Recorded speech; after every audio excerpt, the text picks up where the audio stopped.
Good evening everyone, welcome to the session. सभी को धन्यवाद आज के दिवाली के दिन हमारे साथ जुड़ने के लिए। As you know, this will be on diary writing और हर समय हम हमारे बेसिक साधना के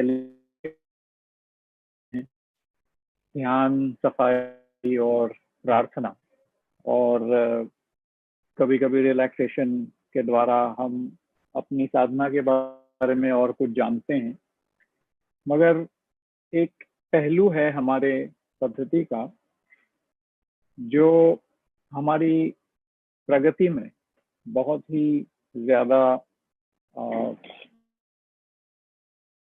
मगर उसके बारे में या तो ठीक तरीके से समझाया नहीं जाता या उसके बारे में हमें इतनी जानकारी भी नहीं होती।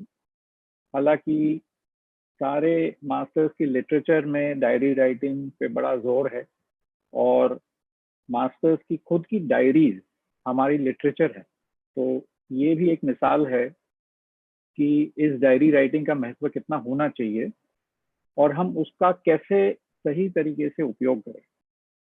तो आज का सेशन ऐसे ही होगा जिसमें हम इस बारे में थोड़ी और जानकारी लेंगे। आसानी के लिए हमने एक प्रेजेंटेशन बनाया है। प्रेजेंटेशन अंग्रेजी में है मगर मैं हिंदी और अंग्रेजी में मिक्स करके सभी को जितना तक समझा पाऊँ समझाने की कोशिश करूँगा। और ऐसा भी है कि हमारे खुद जो अनुभव है उससे भी हम बहुत कुछ जान लेते हैं, समझ लेते हैं। और यही फर्क होता है मानने और जानने में। मान तो लेते हैं कि डायरी राइटिंग महत्व की है, मगर जान कैसे ले जब तक कि हम खुद वो करके ना देखें, खुद से हम उसके बारे में वाकिफ ना हो।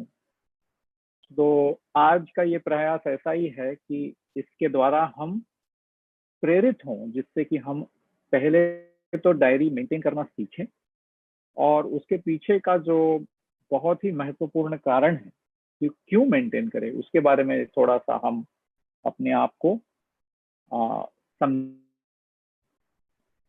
आज के इस सत्र में जैसे मैंने कहा प्रेजेंटेशन तो है ही, मगर उससे भी ज्यादा मैं महत्व का कहता हूँ कि हम जब तक के इंटरेक्शन नहीं कर पाते, एक दूसरे को सवाल नहीं कर सकते और जब तक कि कोई सुझाव या ऐसा कोई जिसको मैं कहूँगा प्रश्न हो किसी के पास, तो बिना हिचकिचाहट के आप जरूर चैट बॉक्स में अपने प्रश्न जो कोई भी हो टाइप करते जाइए। तो सेशन के एंड में हम सारे प्रश्न जितना तक हो सके, 5 बजे तक का समय हमने लिया है, जो कोई भी प्रश्न हो हम या तो एक दूसरे से समझा पाएंगे या जितना तक मुझे समझ में आए मैं भी समझाने की कोशिश करूंगा। सोर्स तो एक ही है। मैंने इतना जान लिया है सहज मार्ग में कि जो कोई भी हमें समस्या होती है वो किसी कॉन्सेप्ट की या किसी सब्जेक्ट के ऊपर, किसी विषय पर सहज मार्ग में, तो एक ही प्रमाण है, एक ही सोर्स है और वो हमारे मालिक का लिटरेचर जो उनके शब्दों में, उनकी किताबों में उपलब्ध है। हाँ, ये बात है कि कभी कभी वो कहाँ है वो समझने में थोड़ी देर लगती है और काफी कुछ पढ़ने के बाद भी शायद वो हमें आता नहीं है। इसके लिए हम भाई बहन एक दूसरे को पूछ सकते हैं कि भाई इस विषय के बारे में कौन सी किताब में कहाँ लिखा है, और फिर हम सोर्स तक जाएं और वहां पे जो लिखा है उससे हमें जो समझ में आए उसको समझने की कोशिश करें। क्योंकि होता कि अंग्रेजी में एक सेंटेंस है, लॉस्ट इन ट्रांसलेशन। इसका मतलब यह है कि जब हम किसी का अनुवाद करने की कोशिश करते हैं हमारे शब्दों में, तो कुछ उसका मूल अर्थ बिखर जाता है या समझ में नहीं आता, तो उसको लॉस्ट इन ट्रांसलेशन कहते हैं। तो अगर हमने 4 या 5 लोगों ने एक ही किताब पढ़ने की कोशिश की तो हमारे अर्थ हमें जैसे महसूस हो और समझ में आए वो चारों लोगों में अलग अलग होते हैं और हो सकते हैं। मगर जब तक कि हम उस सोर्स तक न जाएं, वापस जहाँ पे मेन चीज जो लिखी है उस किताबों में तक न जाएं, तब तक हम इस कॉन्फिडेंस से नहीं आ पाते कि हमें उसका उत्तर हमें मिल गया। और ऐसा भी नहीं है कि एक ही बार की रीडिंग में हमें सब कुछ समझ में आता है। तो यही प्रयास है, यही इसको अभ्यास हम कहते हैं। और ये अभ्यास हमेशा हर दिन दृढ़ होते जाता है, गहरा होते जाता है, और हम समझते हैं कि हर एक पहलू हमको नए से दिखने लगता है। तो कोई विषय का उत्तर फाइनल नहीं है, इसको मालिक इन्फिनिटी कहते हैं, जिसका कोई अंत ना हो, अनंत है ये हमारा अभ्यास। तो आज जो हम डायरी राइटिंग के बारे में समझेंगे, पढ़ेंगे, समझने की कोशिश करेंगे, इसको ये मत समझिए कि ये अंत है और उसके बारे में डायरी राइटिंग आपको समझ में आई और मुझको समझ में आई। ये शुरुआत है, जहां से हम आगे जाके हम एक बार फिर डायरी राइटिंग के ऊपर जब कोई सत्र करेंगे, तब हमें जानकारी मिलेगी, अरे ये भी था उसमें, जो हमने पहली पहली जब हम पहली बार हमने जो ये सब्जेक्ट लिया था तभी हमें समझ में नहीं आया था। तो ये खूबी है सहज मार्ग की, जो as we go along we come to understand how much of depth there is in every part and every aspect of our practice. So let us get to the subject. um, I have requested a co-host. So जो कोई भी अभी Zoom meeting में enter करेंगे उनको entry कराने के लिए मैं रवि भाई को भी को होस्ट बना देता हूं। तो उनको जो एंट्री करेंगे उनको अंदर आने की अनुमति उनको देने की राइट दे चुका हूं मैं। ठीक है, so now let us jump into the presentation. So as you can see the title of the presentation is diary writing, why, when, how। मतलब ये तीन चीज हम आज समझने की कोशिश करेंगे कि डायरी राइटिंग क्यों लिखें, मतलब ये प्रयास क्यों करें, ये हमारी पद्धति का भाग हम क्यों कहते हैं, कब करें, कब हमें डायरी राइटिंग करनी है और कैसे करें, क्या लिखें, कितना तक लिखें, कब तक लिखें। तो ये सब सारी चीजें हम आज डिस्कस करेंगे। तो आगे बढ़ते हैं। सबसे पहला जो मैं कहूँगा स्लाइड है वो ये दर्शाता है कि बाबूजी महाराज ने डायरी राइटिंग के बारे में क्या लिखा है। तो जैसा कि आप देख रहे होंगे और मैं उनके शब्द दोहराता हूँ, the chief purpose of the diary is that an abhyasi may remain attentive to his condition because he has to write about it. When an abhyasi remains attentive to it, his anubhava or experience develops because concentration is there. Concentration is the divine instrument for revelation. ये श्री रामचंद्र महाराज की autobiography है, उसमें से लिया गया है volume 3 से। और ये उनका एक बहुत ही पैक्ड सेंटेंस है, इसमें काफी सारी चीजें हमें समझ में आती है। और वे कहते हैं कि chief purpose of diary is that an अभ्यासी may remain attentive to his condition because he has to write about it. मतलब काफी बार हम एक दूसरे को कहने की कोशिश करते हैं कि आपकी हालत जो है उसको बनाए रखें, उसको समझें। और जो दाजी ने AEIOU के तरीके से हमें समझाया है कि कंडीशन कैसे एक्वायर करते हैं और उसको कैसे एक्सपैंड करते हैं वगैरह वगैरह। मगर ये कंडीशन जो है उसके बारे में हमें कॉन्फिडेंस कैसे आए, तो ये डायरी राइटिंग का एक मेन पर्पस है। तो आप समझिए कि जो जिस चीज में हम काफी समय बिताते हैं, कंडीशन क्या है, कैसी है, बदल रही है कि नहीं, उसके बारे में हम काफी सोच विचार करते हैं और काफी स्ट्रगल करते हैं उस बात और उस चीज से। तो ये डायरी राइटिंग से वो चीज आसान हो जाती है। क्यों? क्योंकि मैं वापस ये सेंटेंस दोहराता हूँ, the chief purpose of the diary is that an अभ्यासी may remain attentive to his condition because he has to write about it.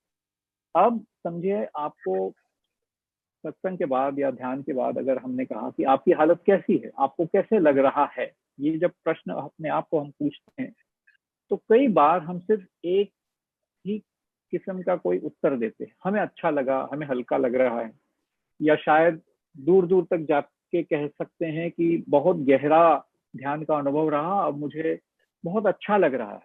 उसके आगे हम शायद विस्तार में उस कंडीशन के बारे में कुछ नहीं कर पाते। और अगर अगली बार भी ऐसा कोई अनुभव आता है तो हम फिर वही उत्तर देते हैं। तो अगर ये चीज अगर हम डायरी में नोट करने लगे तो हमें ऐसा महसूस होगा कि हर दिन हम एक ही चीज लिख रहे हैं, और धीरे धीरे हम इसका विस्तार की कोशिश करेंगे कि नहीं नहीं, ये मैं वापस कैसे लिखूं, ये तो कल भी लिखा था, ये तो परसों भी लिखा था, ये तो एक हफ्ते पहले भी यही तो अच्छा लग रहा है, तो ये क्या हुआ। तो इसके लिए बाबूजी महाराज कहते हैं कि because he has to write about it, क्योंकि आपको उसके बारे में लिखना है, आप अपनी हालत के बारे में ज्यादा अटेंटिव बन जाते हैं। इसका मतलब ये नहीं रहा कि बस ये अच्छापन हमें महसूस करके छोड़ देना है और अपने रोजमर्रा की जिंदगी में वापस जाना है। हमें उसके बारे में लिखना है, और जब हम उसके बारे में लिखना चालू करेंगे तो हम उसके बारे में ज्यादा अटेंटिव रहेंगे कि मुझे हुआ क्या है, आज के ध्यान में क्या हुआ, कल के ध्यान में क्या हुआ। और हमेशा मालिक कहते रहते हैं कि हर एक ध्यान में अनुभव अलग होता है। तो इसके मतलब ये हुआ कि जब तक कि हम उसको कहने लिखने की कोशिश ना करें, हम उसके बारे में अटेंटिव रह ही नहीं पाएंगे। और ये बहुत एक उम्दा चीज मुझे समझ में आई कि डायरी राइटिंग से हम अपनी हालत के बारे में ज्यादा अटेंटिव बन जाते हैं, क्योंकि हमें उसके बारे में लिखना है। आगे बाबूजी महाराज कहते हैं, व्हेन एन अभ्यासी remains attentive to it, his अनुभव और experience develops because concentration is there. मतलब हम उसके बारे में कॉन्सेंट्रेट करने के बाद हमारा अनुभव जो है वो डेवलप हो जाता है, उसमें वृद्धि हो जाती है। और कंसंट्रेशन आगे कहते हैं is the divine instrument for revelation. मतलब देखिए कैसा क्रम है, जब तक कि आप डायरी में लिखना ही ना चालू करें, आपका अनुभव और आपकी हालत आपसे दूर रहेगी। और जब तक कि हम उसके बारे में कंसंट्रेट करके उसके बारे में ज्यादा दिलचस्पी न लें, तो ये कंसंट्रेशन डेवलप ही ना हो पाए। और अगर कंसंट्रेशन ना डेवलप हो पाए, तो जैसे उन्होंने कहा है, concentration is the divine instrument for revelation. मतलब जो हमें सीखना है, जो हमारी दिल की जो भाषा है, जो हमें विस्पर्श किसी ने हमें बताई है कि देखिए एक ध्यान में क्या हमको कहना चाहते हैं, वो कैसे वो डिस्क्राइब करते हैं विस्पर, वैसे क्या हमारे जो ध्यान है वो हमको कुछ कह सकते हैं कि आज के ध्यान में मालिक ने हमें क्या संदेश दिया, ध्यान के द्वारा, ट्रांसमिशन के द्वारा। क्या हम उस स्तर पर पहुंच सकते हैं? मगर ये पॉसिबल जब ही है तभी हम ये डायरी राइटिंग का जो अनुभव है अपना कर पाए और हर दिन उसके बारे में कहने की कोशिश करें। तो यही एक खूबी मैंने शेयर करने की कोशिश की आपसे कि बाबूजी महाराज ने ये बहुत खूबसूरत तरीके से अपनी ऑटोबायोग्राफी में लिखा है कि chief purpose of diary writing क्या होना चाहिए। अब आगे बढ़ते हैं, ये कंडीशन होता क्या है, क्योंकि उन्होंने कहा है कंडीशन, कि हम कंडीशन के बारे में हमें लिखना है। तो लिखना क्या है? तो डायरी राइटिंग का पहला उत्तर ये है कि हमें अपने हालत या कंडीशन के बारे में लिखना है, और इसके लिए हमें डायरी राइटिंग की जरूरत पड़ती है, जिससे कि हम कंडीशन को ज्यादा अच्छी तरह से समझ ले, उसका अवलोकन करें। मगर कंडीशन होता क्या है? What is a condition? हमें अनुभव होते हैं, किसी स्थिति का अनुभव होता है, और हमें एक हालत मिलती है। अब ये अंग्रेजी में 3 शब्द हैं, एक्सपीरियंस, स्टेट और कंडीशन। इसका मतलब हम तीनों चीजों को एक साथ नहीं ले सकते। अगर हमें हालत के बारे में समझना है तो हम उसको अनुभव से दूर रखेंगे, स्थिति से दूर रखेंगे, और फिर आइडेंटिफाई कर पाएंगे कि हालत क्या है। Now let me explain this a little better. What does experience mean? So when we have a meditation or a sitting meditation, we experience something. अब यह एक्सपीरियंस जो अनुभव हम कहते हैं, कभी कभी हमें हृदय के जगह कोई गर्मी महसूस होती है, कभी कभी हमें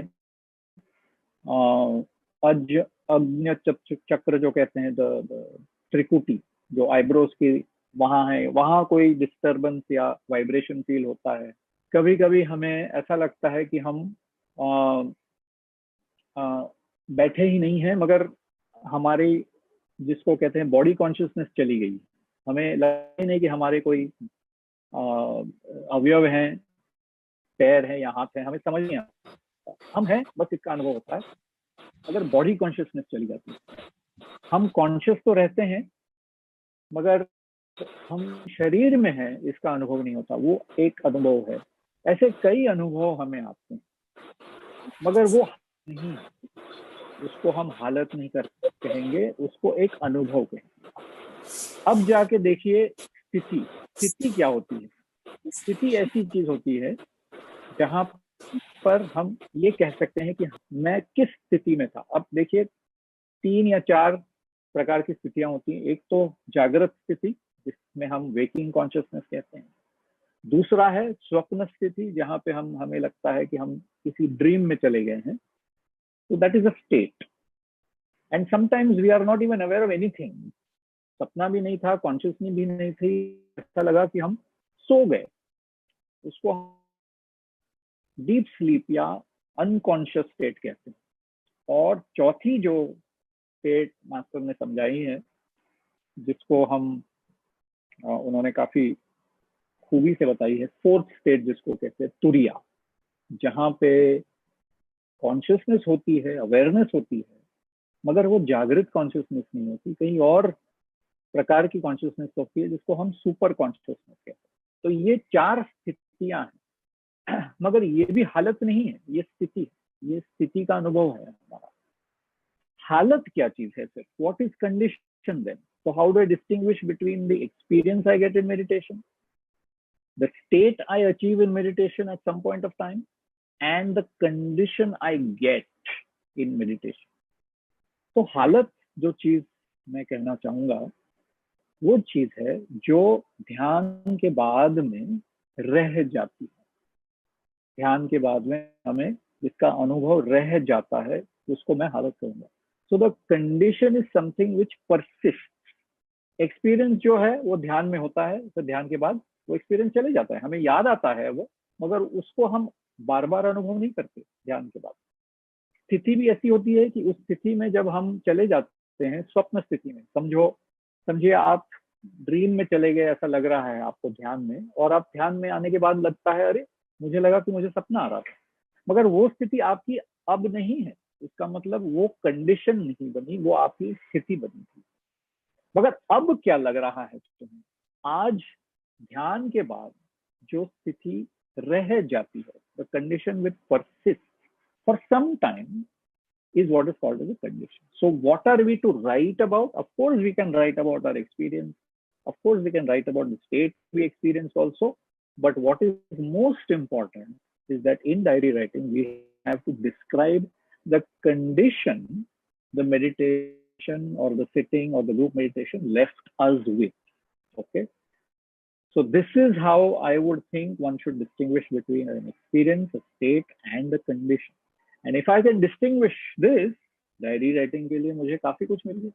मैं अनुभव के बारे में कह सकता हूँ, मेरी स्थिति के बारे में कह सकता हूँ, और सबसे ज्यादा इम्पोर्टेंट जो है कंडीशन लिख सकता हूँ। अब हमें लिखना कब है, व्हेन टू राइट? अब मास्टर के लिटरेचर में उन्होंने कहा है कि 2 समय ऐसे होते हैं जहां पे हमें डायरी राइटिंग करना है। अब कब है?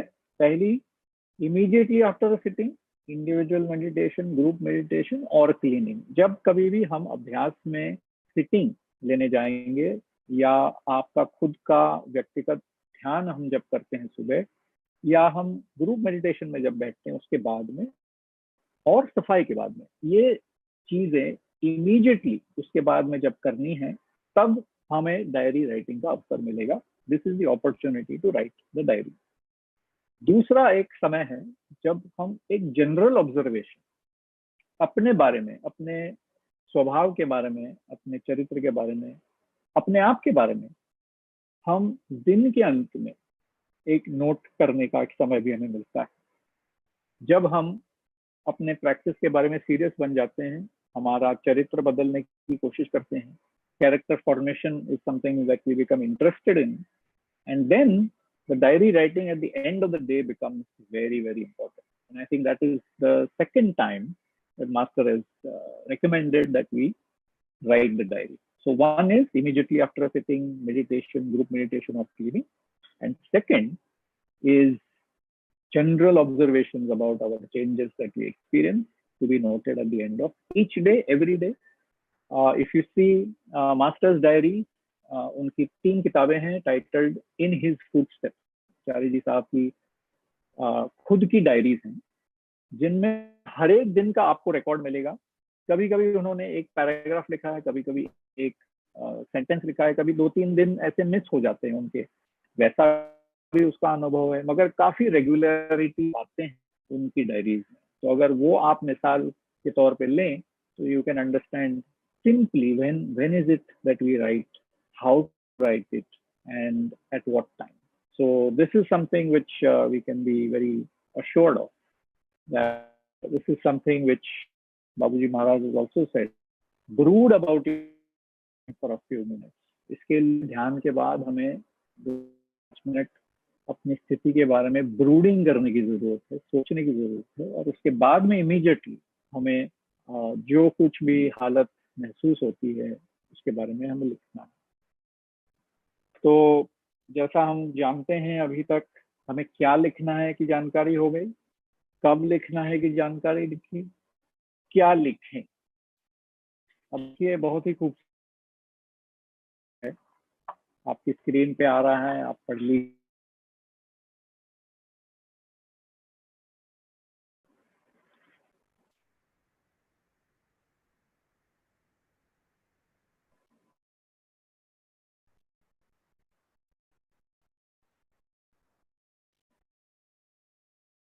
अब देखिए सेंटेंस मैं पढ़ रहा हूँ.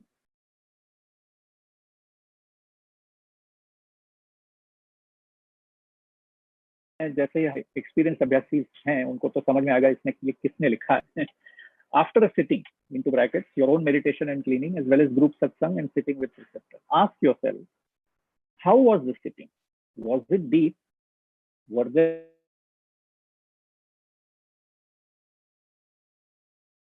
not only about the good meditation, but also the disturbed? Yeah, it masters attention to our condition. Evil river is not required. How is the condition at the end of the sitting? Is it calm, pleasant, etc.? मतलब मैंने जब से चारी साहब का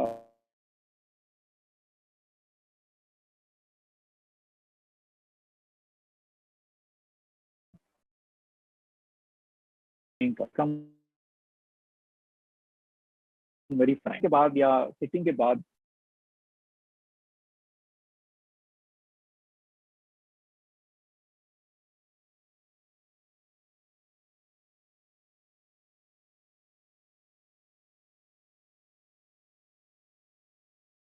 उनसे share करें sure where I left it with. So I will go back maybe 1 or 2 slides.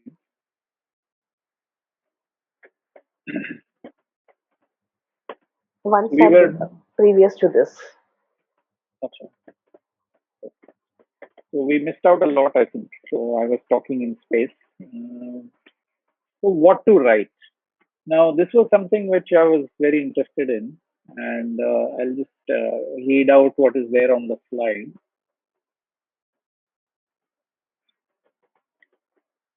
After a sitting, which is your own meditation and cleaning, as well as group satsang and sitting with a preceptor, ask yourself, how was the sitting? Was it deep?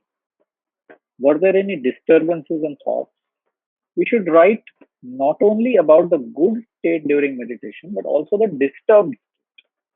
The idea is that while we are writing it down, we are actually drawing master's attention to our condition, and he will remove whatever is not required. अब देखिए ये मेरे ख्याल से सबसे ज्यादा important instruction हुई है कि कभी कभी हम ना ही प्रिसेप्टर को बताने के लिए कहते हैं कि हल्का लगा, अच्छा लगा, अब मुझे बहुत अच्छा लग रहा है, मगर हमें अपने आप से सच बोलने की बहुत जरूरत है। क्यों? क्योंकि वो हमारे भले के लिए। अगर हम ध्यान के दौरान या ध्यान के बाद ऐसा महसूस कर रहे हैं कि बहुत हैवीनेस है, हेडेक हो रही है, या बड़ी डिस्टर्ब कंडीशन हो गई है, उसके बारे में भी हमें लिखना है। क्यों? क्योंकि जैसे ही हम उसके बारे में लिखेंगे, मालिक की अटेंशन, उनका ध्यान अपनी कंडीशन की तरफ आके जो कुछ भी हमें उनको निकालना है उसके ऊपर काम शुरू हो जाता है। इसका मतलब हम जब तक अपने आप को एडमिट नहीं कर पाएंगे, तो वो चीज जो हमें बदलनी है, वो जो निकलनी है, वो निकल नहीं पाएगी। तो ये डायरी राइटिंग के द्वारा ही हम उन तक पहुंचते हैं। और जब हम अपने आप को एक ऑनेस्ट अभ्यासी बनकर हमारी हालत के बारे में डायरी में लिखते हैं, तो जैसे भी कोई हालत हो, उनको सुधारने की और फिर बदलाव लाने की फिर मालिक की अटेंशन हम पर आ जाती है। How is the condition at the end of the sitting? Is it light, heavy, calm, pleasant, etc. So this is what you have to write.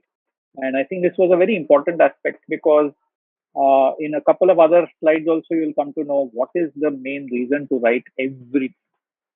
Now let's look at Pujya Lalaji Sahab's suggestion about what to write. Fresh idea generated, हमें ध्यान में कभी कभी नए नए सुझाव या ideas आती हैं, उनके बारे में जरूर नोट डाउन करें। ध्यान में जो आते हैं, different kind of feelings which have come up, वो भी लिख सकते हैं। द स्पेशल हैपनिंग और इम्पोर्टेंट इवेंट जो कोई भी हमारे जिंदगी में हो रही है, उसके बारे में जरूर लिखें। The dreams that are seen, जो हमें सपने ध्यान में या कभी कभी नींद में काफी विविडली दिखने का अनुभव हो जाता है, और उसका अनुभव मैंने दिया था जब दादी ने लिखा था। उन्होंने अपने सपने में एक बार देखा था कि चारी जी को एक सत्संग कंडक्ट करते हुए, और उनका सपने देखते देखते एक विचार आया कि चारी चारी क्यों है यहाँ पर। जब तक कि जब उन्होंने उनको वो सपना आया, तभी बाबूजी महाराज इस दुनिया में थे और सक्सेसर का नामो निशान तब तक किसी के पास नहीं था। और फिर बहुत सालों के बाद ऐसे एक अनुभव में उन्होंने, जब चारी जी साहब के साथ एक ट्रिप करी अपस्टेट न्यूयॉर्क में, तो उस ध्यान को समाप्त होते ही जब वो बाहर आए, तो उनको उस सपने की याद आई, और फिर वो लिंक उन्होंने अपनी डायरी में लिख ली। तो देखिए कैसा होता है कि ये सपने जब आते हैं तब हमें फ्यूचर के बारे में समझ में नहीं आता, मगर हमें अगर उसको रिकॉर्ड करने की आदत बन गई तो वो लिंक हम जोड़ सकते हैं। तो ये काफी एक दिलचस्प सा सिचुएशन हो जाता है। इसके लिए सपने या ऐसे कोई अनुभव आए तो जरूर उसको हम डायरी में लिख सकते हैं। द वर्ड्स हर्ड इनसाइड, कभी कभी शब्द हमें ध्यान में सुनाई देते हैं। स्पेशल चेंज फेल्ट और definite improvement taking place in character, जो हमें हमारे चरित्र में बदलाव की अनुभव हम जब करेंगे तो जरूर उसके बारे में लिखेंगे। Losing of worldly bondage of maya वगैरह, जो भी स्थिति हम उस समय गुजर रहे हैं, जिस स्थिति से, उसके बारे में जरूर लिखें। इसका एक लेखा जोखा हमारी स्पिरिचुअल प्रोग्रेस का डायरी हमारी बन जाती है। और अब आगे हम देखेंगे कि डायरी राइटिंग और चरित्र निर्माण में एक बड़ा घना संबंध है। और आप समझेंगे कि डायरी राइटिंग तो काफी एक नॉर्मल से रिचुअल है। How is it link to character formation? Because you are writing a diary, you are now having a habit of introspection. हम अपने आप को देखने का एक आदत सा डाल देते हैं, जिससे कि हम अपने आप में जो कमियां हैं उसके बारे में हम आइडेंटिफाई करने लगते हैं। अब देखिए, ये आइडेंटिफाई करने की जरूरत क्यों है? क्योंकि जब तक कि हम अपने बारे में ये कमियां आइडेंटिफाई नहीं कर पाएंगे तो हम बदलेंगे कैसे? हमें पता ही नहीं है। तो ये डायरी राइटिंग के जरिए हम उनको आइडेंटिफाई करते हैं, और अगर हम अपने आप से बदलाव न ले आ पाए, तो रात में हम जब प्रेयर करते हैं तो जरूर उस समय हम ये मालिक के सामने रख सकते हैं कि मालिक देखिए, ये चीज मुझ में है, जो मुझे में कमी मैंने महसूस की है, और आप कृपया इसको देख लीजिए, मेरी मदद कीजिए मुझे चेंज होने में।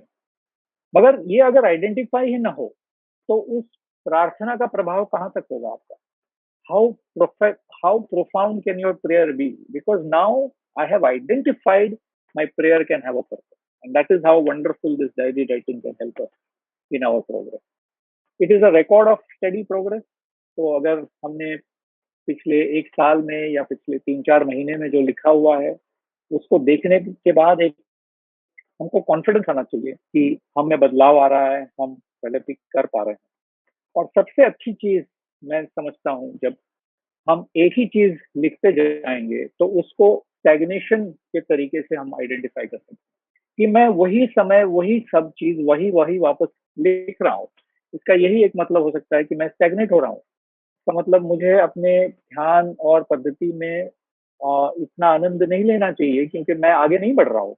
मेरी और कोई ऑब्जर्वेशन नहीं आ रही है, इसके लिए मैं सतर्क रह जाता हूँ। तो it identifies also states of stagnation. And most importantly it develops humility, because हमने अपनी आप के बारे में शॉर्ट कमिंग्स या कमियां लिखने चालू कर दी, उससे ऑटोमेटिकली हमारी ह्यूमिलिटी डेवलप हो गई, और हमें गोल ओरिएंटेशन, लक्ष्य की तरफ जाने का एक नया, एक आई वुड से एंथुजियाज्म मिल जाता है, जिससे कि हमें कॉन्फिडेंस मिल जाता है कि देखिए ये अब मैं रिकॉर्ड में दर्शा रहा है कि देखिए कैसे मैं आगे बढ़ रहा हूँ या नहीं बढ़ रहा हूँ, जो कोई भी हो, मगर गोल ओरिएंटेशन आ जाता है। तो ये this is another very very important link between diary writing and character formation. Now, this is where I think it is an important thing for all of us to just sit back and think about, why don't we write a diary? I have noticed that, in my own case, I'm not very regular, and I have multiple diaries. तो मैं आपके साथ share करना चाहूंगा कि मैंने एक diary बड़ी मेटिक्यूलसली मेंटेन नहीं की है, मगर मेरे पास एक हर समय 4 या 5 ओपन डायरीज रहती हैं। जो कोई भी डायरी मिल जाती है उस समय मैं उसमें जॉट डाउन कर लेता हूँ। वो कमी है मेरी, मगर उससे क्या हो रहा है कि क्रोनोलॉजी, मेरे अभ्यास का क्रम नहीं नजर आ रहा है। मगर काफी लोग उसको कोई कारण दे के डायरी राइटिंग में शायद शामिल नहीं होते। तो हम देखते हैं कि ये क्या ऑब्स्टिकल्स हैं। तो एक सेंटेंस है, मैंने चूज किया हुआ चारी जी साहब का ही है। Frankly for the first year I didn't do anything about it because I didn't know what to write. It's a very difficult thing to decide what to write, what not to write. All the things that you would like to write about, some of them are unmentionable. I mean, literally so. Who wants to bear his soul in a diary which somebody is likely to read? So I was very, very careful about my own diary, just putting down things on paper which anybody could read. अब देखिए, ये इतना Frank statement है अपने आप के बारे में, जो कहते हैं कि जब मैंने शुरू करना डायरी लिखना शुरू कर दिया, तो पहले साल तो मैंने उसको सीरियसली लिया ही नहीं, क्योंकि वो मुझे लगा कि बहुत मुश्किल सा चीज है, क्या लिखे क्या नहीं लिखे। और जो चीज हमें लिखनी चाहिए वो लिखते नहीं है, क्योंकि वो लिखने के काबिल नहीं होती। क्यों? क्योंकि शायद कोई मेरी डायरी पढ़ ले और उनको पता चले कि भाई ये आदमी ऐसा भी लिख सकता है। तो उस डर में मैंने हमेशा अपनी डायरी में अच्छी अच्छी चीजें ही लिखी, और वो क्या हुआ, जिससे कि वो काफी एक टेम इनोकुअस सा ऐसा रिकॉर्ड बन गया, जिसमें कोई मजा नहीं है, जिसमें कोई प्रगति नहीं है, जिसमें कोई फ्रैंकनेस नहीं है, जिसमें कोई ऑनेस्टी नहीं। तो वो कहते हैं नॉट इवन वर्थ रीडिंग और री reading even bye my self. मैं खुद उसको पढ़ नहीं पाया, इतना मैंने लिमिटेड डायरी राइटिंग का अर्थ समझ लिया था। तो देखिए, इतना फ्रैंक मालिक ने अपने आप से होके कह दिया है कि डायरी राइटिंग का कैसे हम उपयोग कर पाए, मगर हम उसको या मुश्किल चीज होके ना करते हैं, या अगर करने के बाद भी ऐसी चीजें लिखते हैं जिससे कि हमें कोई फायदा नहीं। और आगे लिखते हैं, so as long as we continue to be afraid of ourselves or of the change in opinion that I am liable to have about myself, we are not going to be able to maintain a diary as it should be maintained. All these excuses about not finding time, not knowing what to write, they are very devious excuses to fool one's own self. देखिए, इसके इससे ज्यादा strong statement तो और कोई हो ही नहीं सकता कि ये सारी सब चीजें, जब एक्सक्यूजेस हम अपने आप को देते हैं कि हमें समय नहीं है, मुझे पता नहीं क्या लिखना है, they are in his opinion very devious excuses to fool one own self. अब हम अपने आप से झूठ बोल रहे हैं जब हम ये एक्सक्यूजेस देते हैं, क्योंकि हम अपने आप को बदलने के बारे में सीरियस नहीं है और अपने आप को बड़ी फ्रैंकली देखने के काबिल भी नहीं। तो ये देखिए, डायरी राइटिंग जैसी इनोक्यूअस चीज हमें किस हद तक हमारी प्रगति में सहायता कर सकती है। तो मैं अब क्या करूं? What should I do now? I think if you have maintained a diary, read your diary entries from a few months ago. 1-2 महीने के पहले हमने जो डायरी में लिखा था, कृपया हम जाके उसको पढ़ें and reflect on how the events, observations, experiences relate to your current condition or situation. अब जाके अपनी डायरी में देखिए कि क्या वो आज जो महसूस मैं कर रहा हूँ या कर रही हूँ उससे अलग है, या आगे है, या पीछे है, या वही है, क्या है। इससे मैं रिफ्लेक्ट कर पाऊँ कि ये 2 या 3 महीने में मैंने अपने आप में क्या बदलाव देखे। तो ये हम जरूर कर सकते हैं। We can go back to our diaries. If I have not maintained a diary, what do I do? If you have not started, start on this wonderful journey where the hero is you. आप ही hero हैं। जैसे ये hero अपनी heroine को लेके जा रहा है आगे, या हीरोइन अपने हीरो को लेके जा रही है। This is the start of the adventure that we have to go on this wonderful adventure, और जहाँ पे आप, you are the main man in this story and you write about how things will change on this wonderful spiritual adventure we will take. So, with that, I have come to the end of the formal part of this session. I am again very, very sorry that we were unable to, um, cover part of it because of the technical problem. But I hope that we are now over that, and we can now interact. If there are any questions, I'll be very happy to take them. Yes. There is already one question in the chat, Bhaiya. Okay, let me look at the chat. Yeah, I will just read it out to you, Bhaiya. Yeah, please. Yeah, because it's from Kanti ji. Asking how to distinguish whether it is only our thoughts in the sitting or experience, and do we note all the thoughts in diary after sitting? Okay. So again, there is no yes and no answer. There is no exact answer. I would think that write everything down, because you don't know what is important, what is not important.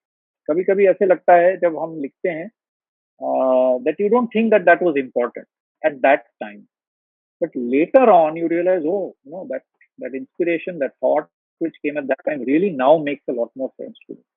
But how will you know? Because if you don't write it, you will not know. So even if it doesn't make any sense at that time, but it happened, then it's better to write down. And when you say whether those thoughts are mine or something else, no way to find out.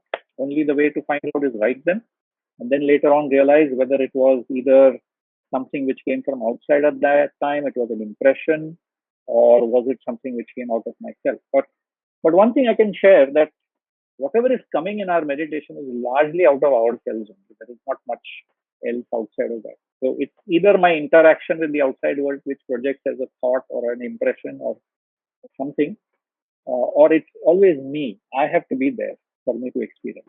So I think that's my answer. There's one more. Yeah. How to read our condition? That's a very, very interesting question. As I said, I touched upon it a little bit in the presentation about what is a condition, first of all. Forget about reading it. But what is a condition, and what is an experience, and what is a state? So I don't want to repeat myself about what I said, but essentially condition is about what I would call as something which persists after sitting or a meditation or a group meditation. जो भी हमने जब acquire करते हैं, हम ध्यान में acquire करते हैं, तो ये जो हालत हमको मिलती है वो हमारे ध्यान के बाद में भी थोड़ी देर के लिए रह जाती, और ये हालत ऐसे ही है जैसे हम महसूस करें।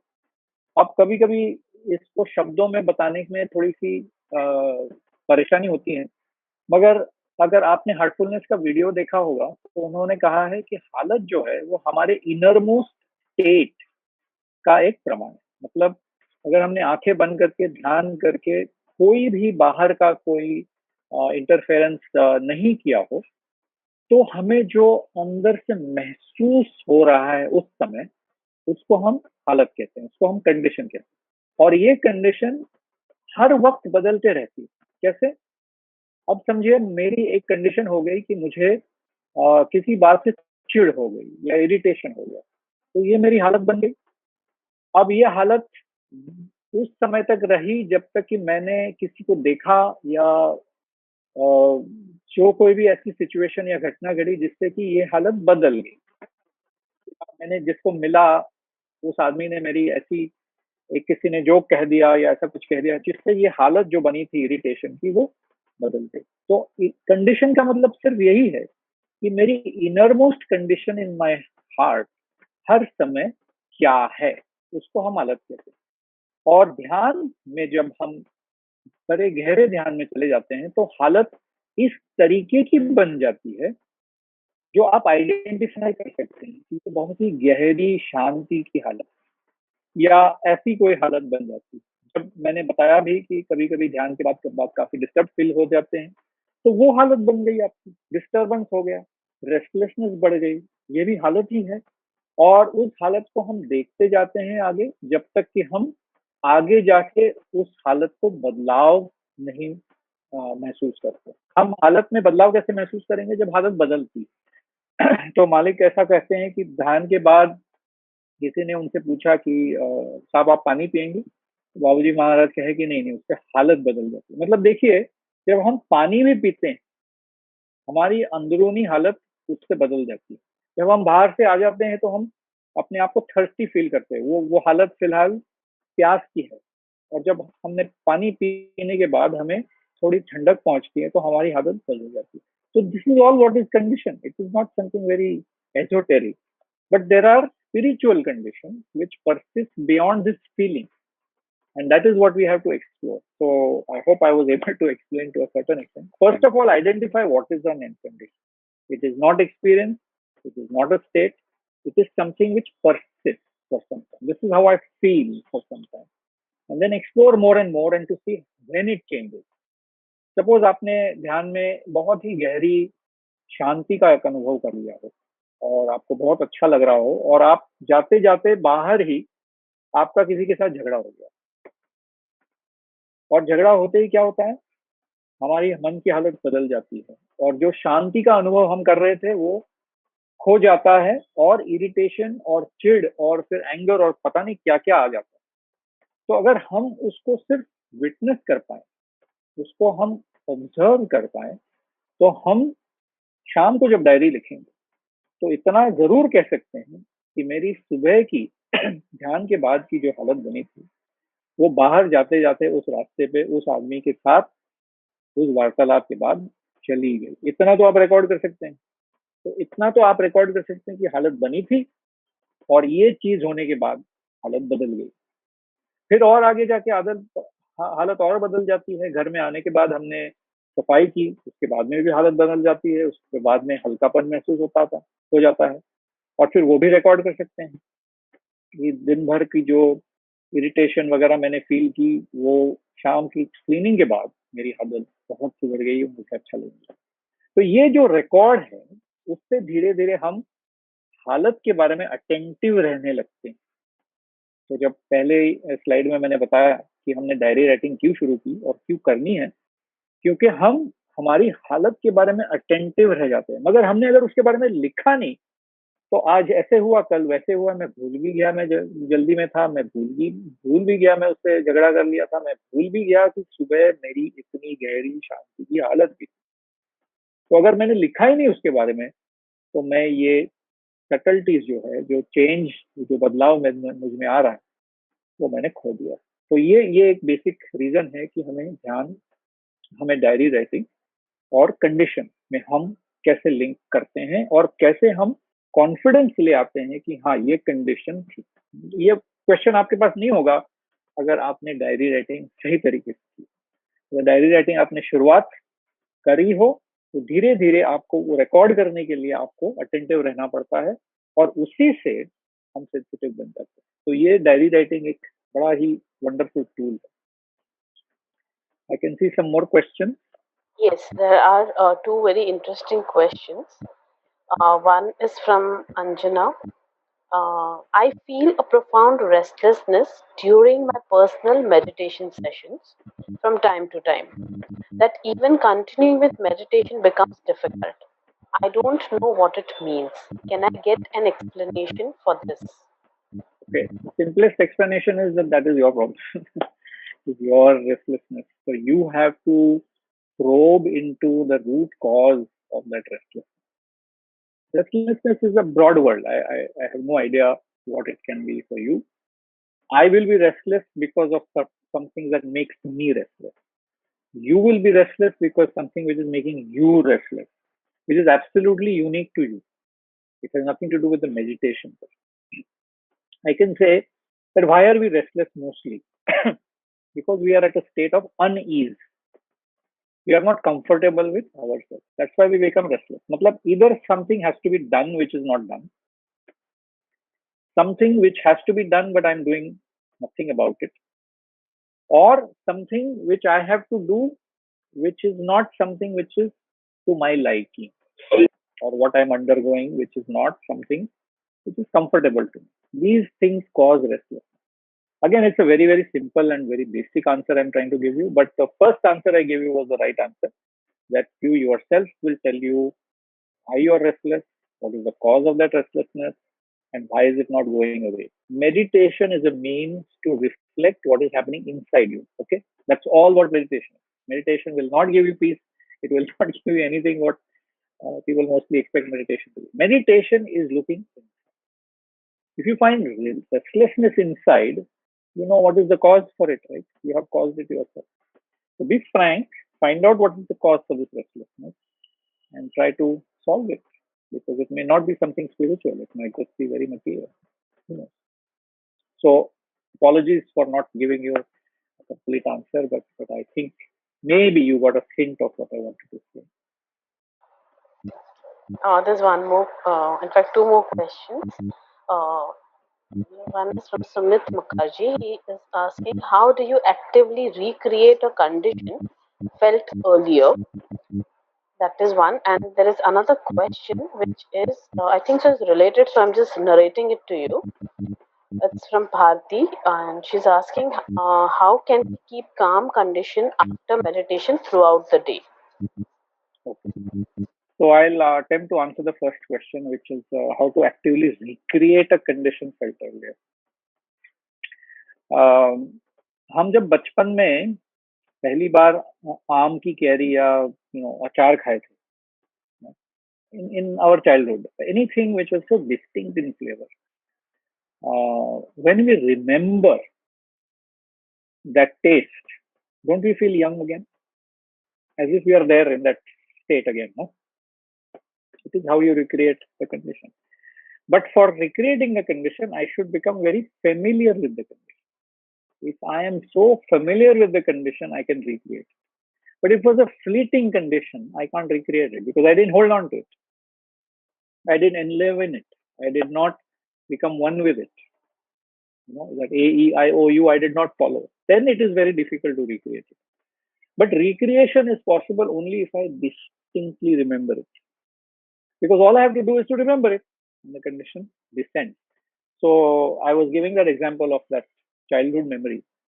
Many times what happens is we may remember a smell from childhood, a smell of, I don't know, some really tasty food being made at home. And you've forgotten about it, but that smell was very, very distinctive. And then you come across, go to some home and you again hear or smell that aroma. So, and you go back to being a child, So most of you may have watched this movie called Ratatouille. It's about a rat which is a chef. और उनके पास picture के and में एक बहुत ही tough critic आता है, तो बड़ा डरा हुआ रहता है कि इसको भी कैसे सेटिस्फाई करे. And he understands that he comes from a rural part of France, where this ratatouille, which is a dish which is made in poor households, and he makes that. And this very sophisticated critic actually is a villager from old time. And when he eats, you should see the movie how he, he becomes he becomes almost like the small boy he was eating in his mother's plate. His mother has made a nice ratatouille, and he almost travels back to that time. So this is recreating that condition, the one I am feeling. So it is possible if you are very conversant with it, if it's a vivid memory or something which you can call yourself, you can always recreate a condition. So that's an answer to that. And how can we keep calm condition after meditation throughout the day? It's a struggle. कभी कभी तो ध्यान करने के बाद एक ही minute में हमारी कंडीशन खराब हो जाती है, क्योंकि हमने या तो टीवी देख लिया या किसी का फोन आ गया, जिससे कि हमारी कंडीशन वहां से बदल जाती है. इसका कोई उपाय नहीं है, इसको प्रैक्टिस लगती है कि मैं कोई भी चीज जिसने, अब किस बात से कंडीशन खराब हो जाती है, किसी ने आपको कुछ बुरा कह दिया, उससे उठते आपने मेडिटेशन कर लिया, आपको लगा वाह वाह मैं ध्यान कर रहा हूँ, और किसी ने कह दिया ये क्या बेवकूफी कर रहे हो, what is this silly thing? What will happen to you? Your ego will get hurt. Sorry, what are you saying? This is very important. This, that, what, and then your condition is lost. But why was it lost? Because of your reaction. So the first thing you start identifying, and if you have written it down, you will understand that you had that condition. Then in the evening, when you write down again, say, oh, that fellow, when he said that thing, destroyed my condition. Now you identified. See how it builds on itself. And I think it is very important to understand that you cannot go from here to here. You can't say, इससे मेरी condition काम हो जाएगी और मैं कभी ये condition, you will not lose it. It's not like that. Very, very tough thing. Everyday practice. And every day there are triggers. ये trigger होता है. Trigger जैसे गन में होता है ना, trigger. कि गन वैसे लोडेड रहती है, मगर जब ट्रिगर आप खींचेंगे तभी वो चलती है. तो ये सारों के ट्रिगर अलग अलग होते हैं. मुझको इरिटेट करने के लिए कुछ और लगता है, किसी और को इरिटेट करने के लिए कुछ और लगता है. सभी का एक ट्रिगर होता है. तो एक को ट्रिगर आइडेंटिफाई करना, ट्रिगर आइडेंटिफाई करने के बाद में समझाना कि ये ट्रिगर है, इसमें कोई प्रॉब्लम है जिससे कि मुझे कंडीशन में बदलाव महसूस होता है, या तो नॉर्मल लैंग्वेज में इससे मुझे चिढ़ आती है. तो ये सब कौन करेगा? ये आप ही को करना है. You have to identify this, and then you will say, yes, I kept calm because I've identified this as a problem and I have removed it. If you're able to succeed, you've done a lot. And that is what diary writing is all about. So I hope I can answer that question. अभी मैं थोड़ा समय के बारे में conscious हूँ. हम थोड़ा सा बीच में डिले हो गया, इसके लिए आगे चलेंगे.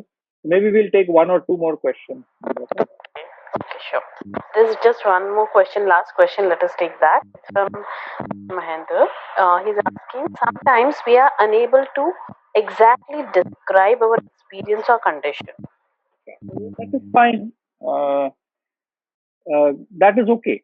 But try. Which is all what Master tells us, that ये repetitive हम कहते हैं ना, हाँ अच्छा लगा. Wait for 2 minutes. अच्छा कैसे लगा? Where exactly did you feel the deepness? Any part of your body? Any point you can identify? You start becoming more. So the first sentence, again, I'll go back to that first slide. And, if I can show you, that slide is really something which I must say is the defining slide of the whole thing. And I hope I can share this with you. But the chief purpose of the diary is that an abhyasi may remain attentive to his condition, because he has to write about it. And this is exactly your question. मुझे पता ही नहीं चल रहा है, मगर ये 1 या 2 दिन में नहीं होगा.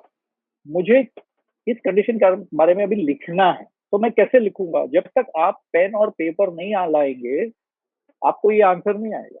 अब मुझे लिखने का है. ऐसे पेपर में हम जाते हैं ना, जब ऐसे राइटिंग करते हैं, जब तक कि हम उसको एक्सप्रेस नहीं कर पाते, वो एक्सपीरियंस सच में नहीं है.